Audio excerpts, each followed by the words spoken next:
Contaminated groundwater doesn't explain it. Fungal outbreak doesn't explain it.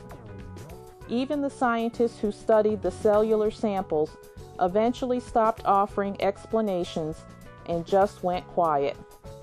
Old Thomas Crane had worked that land for 37 years. He knew every slope, every stubborn rock, every patch where the soil turned clay heavy after rain. So when he stepped outside at dawn on the 19th of October and saw what had pushed through the earth overnight, he did not immediately understand what he was looking at. His brain simply refused. This is the story of harvest night, and I promise you, by the end, you will never look at a cornfield the same way again. The Crane farm sits on 11 acres outside a small town that nobody visits on purpose. Good soil, decent rainfall, nothing remarkable. Thomas planted his usual crop that September, same hybrid variety he had used for years. The stalks came up healthy. Everything looked normal heading into the final week before harvest. Then the temperature dropped sharply on the 18th. An unusual frost, early even for that region. Thomas went to bed concerned about his yield. He woke up to something infinitely worse. Between the rows of corn, emerging from the ground like they had always been there, were shapes. Not plants, not animals, something occupying a category the human mind does not have clean language for. Roughly humanoid in the loosest possible sense. Pale, almost translucent, with a texture resembling the inner membrane of a corn husk.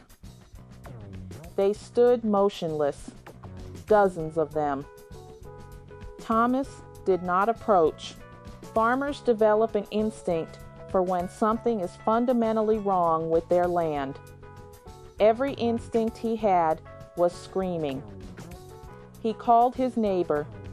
His neighbor called someone else. By midday, there were 11 people standing at the edge of that field, all keeping their distance, all very quiet. Here is what investigators later documented. The creatures, if that is the right word, appeared to have grown directly from the root systems of the corn plants.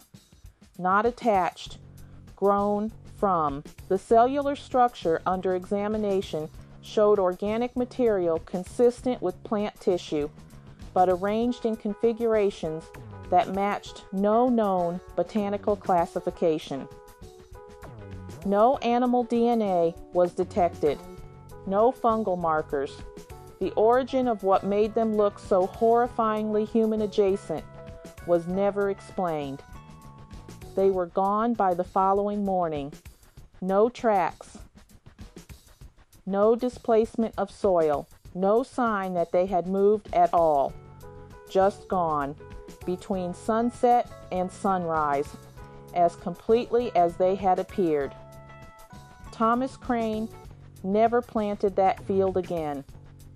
He sold the land 18 months later. The new owners broke ground for a housing development. Construction stopped after 2 weeks when workers began reporting that the soil, specifically in the area where the creatures had been documented, was unusually warm. Not surface warm, deep warm, like something below was still generating heat. The development was quietly abandoned. What happened on that farm? Honestly, nobody has a satisfying answer. Contaminated groundwater affecting plant cellular development is the most clinical explanation.